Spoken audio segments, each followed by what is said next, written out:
উনি তো member of the parliament নন, সেটা তার প্রার্থিতা চ্যালেঞ্জ হয়েছে এবং সেই প্রার্থিতা সম্পর্কে উচ্চ আদালত রায় দিয়েছে, সেটা এখানেই শেষ। এটা একটু হা নায়ের মধ্যে একটু ভুল মেসেজ যেতে পারে, এটা একটু পরিষ্কার করার জন্য। প্রথমত, জুয়া প্রতিরোধ বিল 2026, আমরা বিরোধী দলের পক্ষ থেকে এই আইনের পক্ষে আমরা আছি এবং সরকারের প্রতি আমরা সাধুবাদও জানিয়েছি।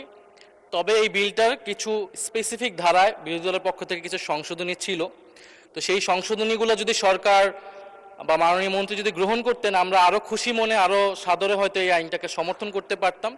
তারপরেও আমরা সমর্থন করছি এবং আমরা আশা করব যাতে এই সংশোধনীগুলা বা এই কনসার্নগুলা যাতে সরকার পরবর্তীতে বিবেচনা করে, কারণ আমরা প্রয়োগে গেলেই আমরা আরও ভালো করে বুঝতে পারবো এবং এই আইনের যাতে কোনো অপব্যবহার না হয় এবং নাগরিক বা অধিকার বা মানবাধিকার যাতে হরণ না হয়, এটা যাতে সরকার সর্বাত্মকভাবে খেয়াল রাখেন। মাননীয় স্পিকার, আপনাকে ধন্যবাদ।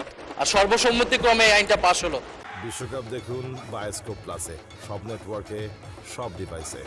কয়েকদিন আগে আমাদের একজন সম্মানিত সংসদ সদস্য আপনার কাছে জানতে চেয়েছিলেন সংসদে কোনো ঋণ খেলাপি আছে কিনা। তখন আপনি বলেছিলেন বিষয়টা যেহেতু বিচার বিভাগের অধীনে আছে, বিচারাধীন আছে, এই জন্য আপনি বলতে পারছেন না।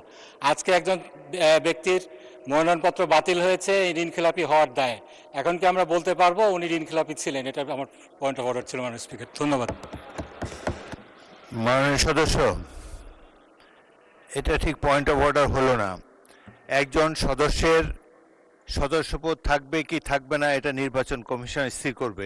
নির্বাচন কমিশন যখন এই বিষয়ে আদালতের নির্দেশ মোতাবেক আদেশ জারি করবে, তখন আমি সংসদে আপনাদেরকে জানাতে পারবো।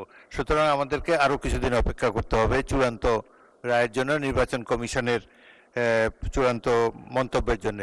মাননীয় স্বরাষ্ট্রমন্ত্রী বলতে চান কিছু? সময় নেই। মাননীয় স্পিকার, আপনাকে ধন্যবাদ।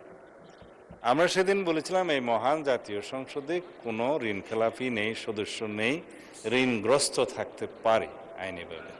তো উনি যে প্রসঙ্গটা তুললেন, এটা আদালতে যেহেতু ফয়সালা হয়ে গেছে, আদালতের বিচার, কিন্তু উনি তো সংসদ সদস্য হিসেবে ভোট নিয়ে এখানে আসেন নাই, উনি তো মেম্বার অফ দ্য পার্লামেন্ট নন, সেটা তার প্রার্থিতা চ্যালেঞ্জ হয়েছে এবং সেই প্রার্থিতা সম্পর্কে উচ্চ আদালত রায় দিয়েছে, সেটা এখানেই শেষ। End of the story. He is not parliament. উনি এখানে সংসদ সদস্য থাকলে তখন এই কথাটা বলা যেত।